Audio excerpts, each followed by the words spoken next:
आज के वीडियो में राशियों के आधार पर वर्णों का वर्गीकरण कैसे किया जाता है इसके बारे में विस्तार से जानेंगे। नमस्ते दोस्तों, मेरा नाम स्मृति है। आप लोगों का हमारे इस YouTube चैनल में बहुत बहुत स्वागत है। दोस्तों, जैसा कि आप लोग जानते हैं कि वर्ण 4 प्रकार के होते हैं: ब्राह्मण वर्ण, क्षत्रिय वर्ण, वैश्य वर्ण एवं शूद्र वर्ण। तो सबसे पहले हम लोग ये जानेंगे कि वर्ण की उत्पत्ति कहाँ से प्रारंभ हुई है। तो दोस्तों, वर्ण की उत्पत्ति वैदिक काल से हुई थी। तो सबसे पहले वर्णों के बारे में संक्षिप्त में जानने का प्रयास करेंगे। वर्ण शब्द संस्कृत की व्री धातु से निकला है, जिसका शाब्दिक अर्थ वर्ण करना यानी चुनना है। वैदिक काल में समाज को चलाने के लिए, समाज को व्यवस्थित करने के लिए 4 वर्णों की व्यवस्था की गई थी: ब्राह्मण वर्ण, क्षत्रिय वर्ण, वैश्य वर्ण और शूद्र वर्ण। ब्राह्मण वर्ण परमात्मा भगवान विष्णु के मुख से ब्राह्मण की उत्पत्ति हुई थी। क्षत्रिय भगवान विष्णु के भुजाओं यानी बाहुओं से क्षत्रिय वर्ण की उत्पत्ति हुई थी। वैश्य भगवान विष्णु के उदर से वैश्य वर्ण की उत्पत्ति हुई और शूद्र भगवान विष्णु के पदों यानी चरणों से शूद्र की उत्पत्ति हुई थी। वैदिक काल में ब्राह्मण वर्ण, क्षत्रिय वर्ण, वैश्य वर्ण और शूद्र वर्ण के बारे में कुछ व्याख्या की गई है। आज इसे संक्षिप्त में जानने का प्रयास करेंगे। ब्राह्मण पूर्वक अर्ण के योग से ब्राह्मण पद बनता है। ब्रह्म अर्थात वेद का ज्ञाता, परमेश्वर के उपासक और ज्ञानी व्यक्ति ही ब्राह्मण कहलाता है। ब्राह्मण वेद शास्त्रों का अध्ययन या अध्यापन कराते हैं। ब्राह्मण स्वभाव से मृदुभाषी, अहंकार से रहित, सदा आचरण निभाने वाले होते हैं। जिस व्यक्ति में ये गुण नहीं होते हैं वो ब्राह्मण कुल में जन्म लेते हुए भी ब्राह्मण नहीं होते हैं।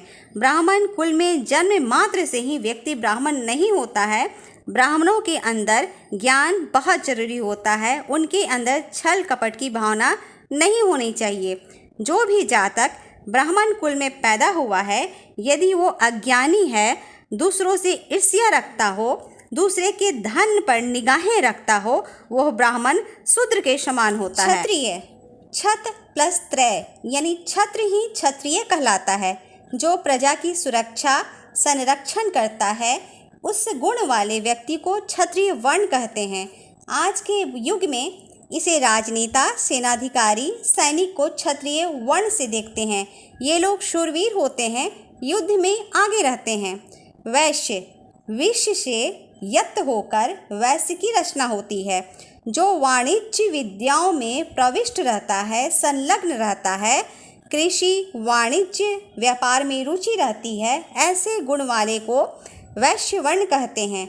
आज के युग में इसे व्यापारी कहते हैं। शूद्र, शू प्लस द्र से शूद्र बनता है। जो स्वामी की आज्ञा से काम करता है, अर्थात जो सेवा या मेहनत श्रम करके काम करता है, उसके अंदर कला कौशल के गुण होते हैं, शिल्प गुण होता है, उसे ही शूद्र वर्ण कहते हैं। आज के युग में उसे सेवक, श्रमिक, नौकर यानी जो नौकरी देने वाले के आदेशानुसार सेवक का कार्य करता है, वह शूद्र वर्ण का है। शूद्र वर्ण शारीरिक श्रम की जीविका पर निर्भर रहने वाला होता है, मासिक वेतन पर कार्य करता है। हमारे समाज में कुछ लोग पढ़ लिख कर अधिकारी बनते हैं, तो कुछ लोग व्यवसाय करते हैं, कुछ लोग सुरक्षा करते हैं, कुछ लोग श्रम और शिल्प का कार्य करते हैं। यदि समाज में श्रम और शिल्प का कार्य न होता और न कोई सुरक्षा होता, न व्यापार, न व्यापारी होता और न कोई विद्वान होता, तो क्या ये समाज संभव होता? नहीं, बिल्कुल भी नहीं।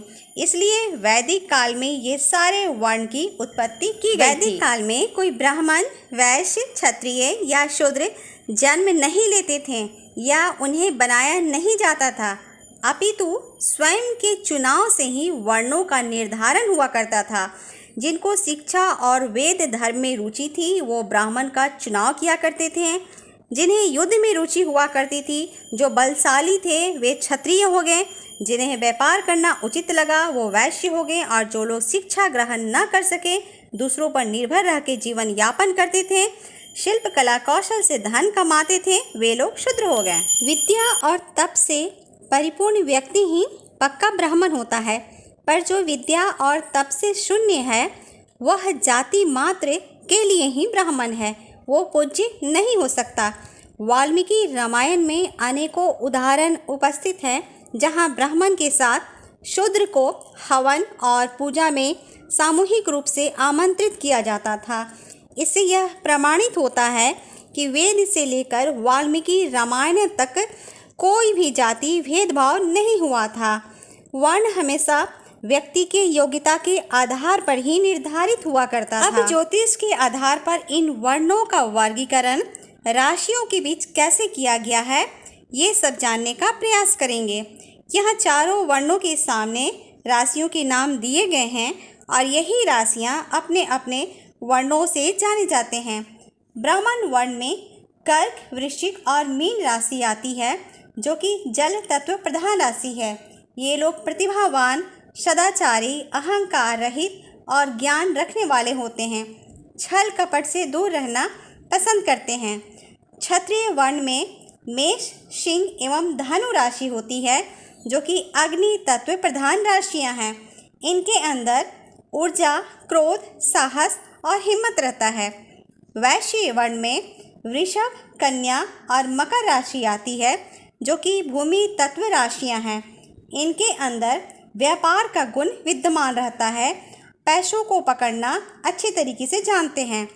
शूद्र वर्ण में मिथुन, तुला एवं कुंभ राशि होती है, जो कि वायु तत्व प्रधान राशियां हैं।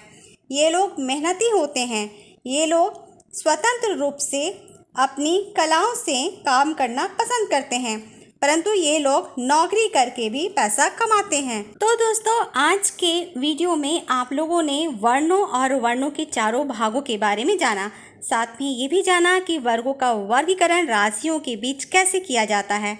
उम्मीद है दोस्तों, आप लोगों को यदि आज का वीडियो पसंद आया हो तो लाइक एवं सब्सक्राइब ज़रूर करें और अपने अपने दोस्तों के साथ शेयर ज़रूर करें।